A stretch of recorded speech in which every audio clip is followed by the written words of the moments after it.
Hi there, welcome back to Samsol Music Hub. Today, we're diving into one of the most powerful musical tools out there, which is modulations. And in this video, I'll show you 5 different types of modulations that are commonly used in gospel and popular music. So let's get to it now. The first type of modulation we'll be taking a look at today is called the pivot chord modulation, also known as the diatonic modulation.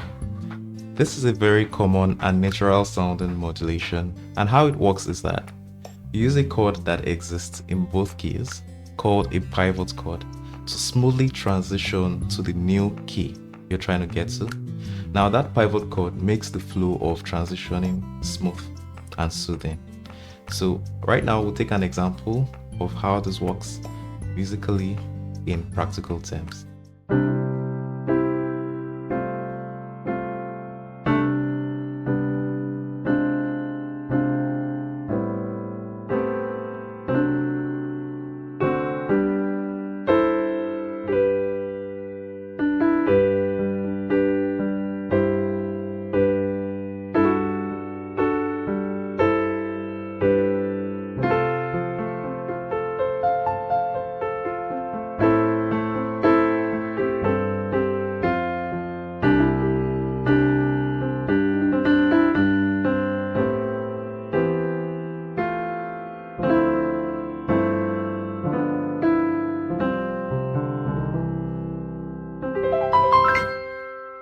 In that last composition, I used the pivot chord modulation to transition from the key of C to G, vice versa. So when I was moving from C to G, I used the pivot chord of D dominant 7 to move to G, and from there I continued on the key of G as a new key, right? But when I was coming back from G, I used the pivot chord of A minor, which is the 2 on the key of G, but the 6th on the key of C, right? So I moved to A minor and continued to F, which is the 4 of C. I'm back on C right now. So I'll play that excerpt one more time, and I want you to take note of the key changes there using the pivot chord modulation, right? Let's go.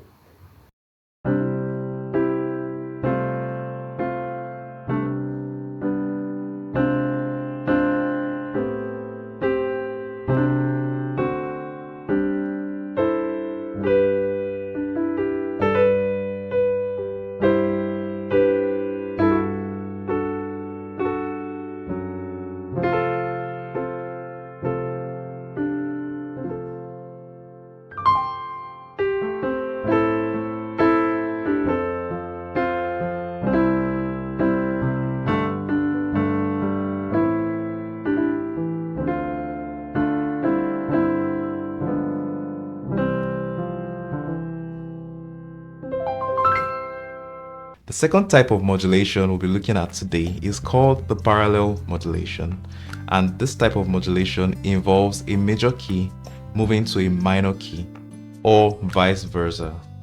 Now the modulation stays on the same root notes but shifts the mode, and this completely changes the emotion while keeping the tonal center the same. So we'll take an example now, and what we'll do is we'll modulate from the key of C minor to the key of C major and see how that sounds.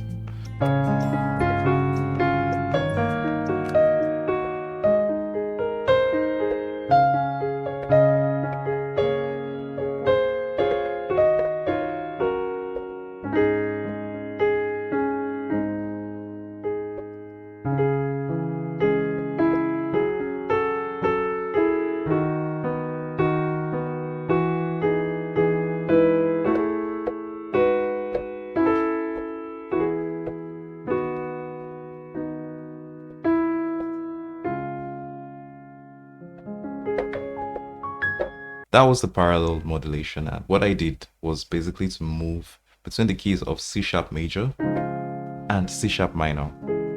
Okay, so I played this, moved around on this key, and afterwards came to C sharp minor,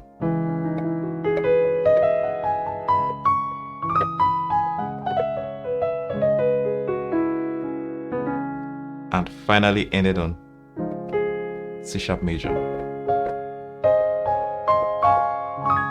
So that is a very good type of modulation to use. It adds a bit of contrast when used side by side. So do well to explore that. It's cool. The third type of modulation we'll take a look at today is known as the chromatic modulation. Now this one hits very differently because it involves a movement to a non-diatonic key.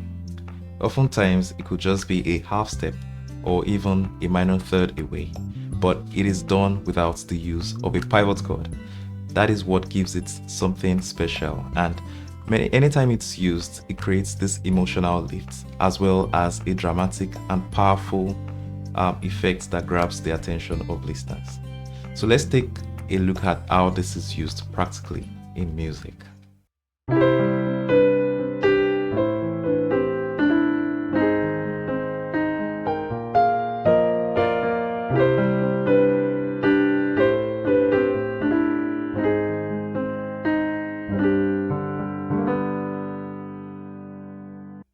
So in this chromatic modulation, what I did was to move between the keys of C major and E flat major. Okay, so I started off on C, on the 1, moving to the 6th, then taking it to the 4th of E flat major, which is A flat, then to the 5, which is B flat,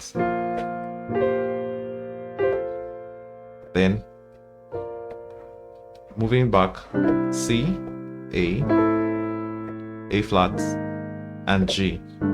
This is where it all resolves because G major is a common chord to both keys.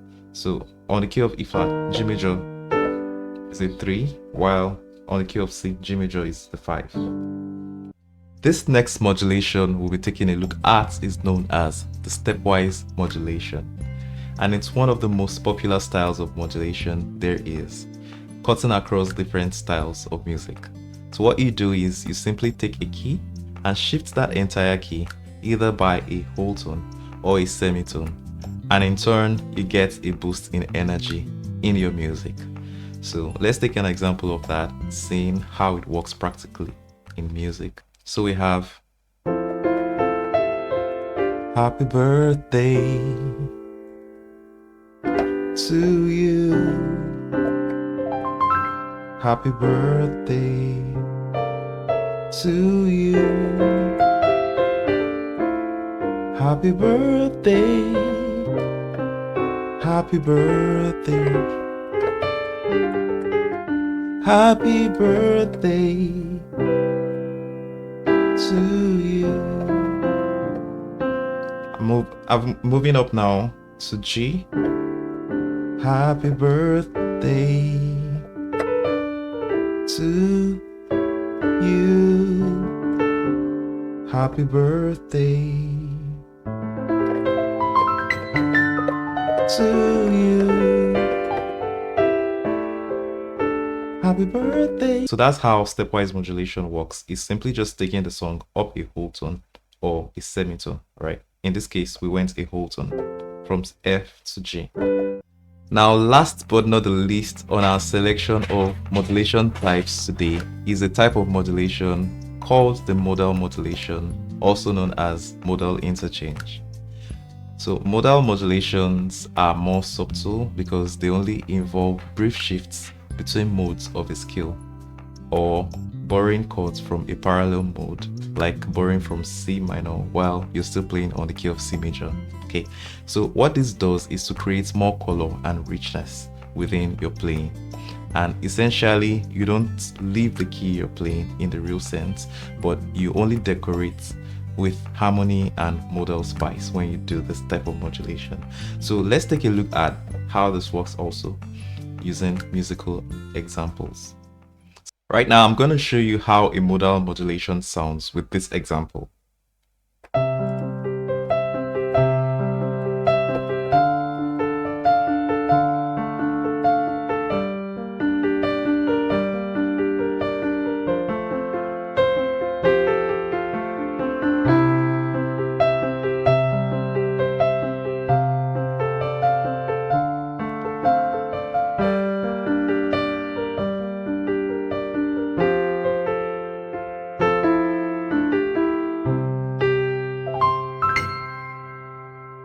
So what did I do just now? All I did was to interchange between the keys of C major and the C mixolydian mode, right?